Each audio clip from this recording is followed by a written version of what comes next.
Okay, magandang araw mga kabidyos. Ngayong umaga ay tinutulungan ko ang aking asawa.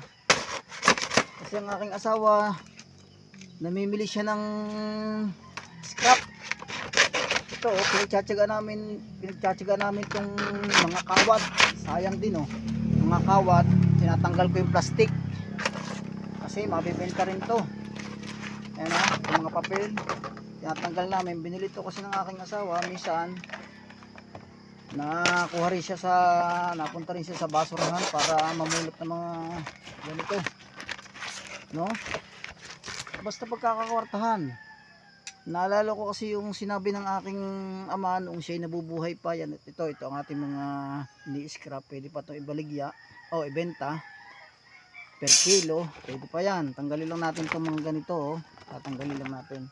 Naalala ko kasi yung sinabi ng aking ama noong siya'y nabubuhay pa.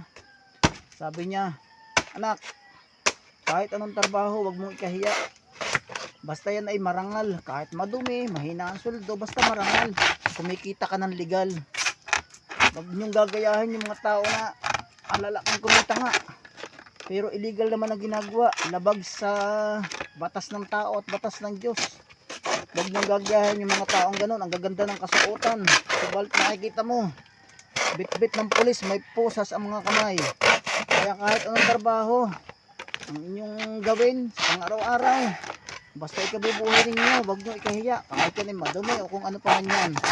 Naalala ko yung sinabi ng papa ko ng aking ama nung siya nabubuhay pa. Kaya ito, hanggat wala pa ako naman na, maaga pa naman. Kaya ito muna ang ginagawa ko bago ako pumasok sa aking trabaho.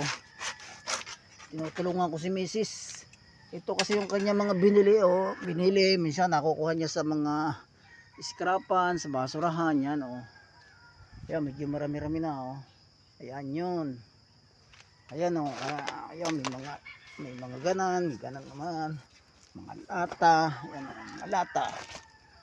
Ayan oh, plastic. Kung ano-ano pang klase ng basura. Ayan mga kabidyos. Ito lang ang share ko ngayong umaga. Huwag nating ikahiya ang ano pa man trabaho na ating gagawin sa pang-araw-araw, basta legal. Yan ang sabi, legal. Kumikita tayo ng parehas. Ayan, kikita tayo ng parehas dito mga kabidyos. Kikita tayo. Okay, maraming salamat. Bye bye, hanggang sa muli.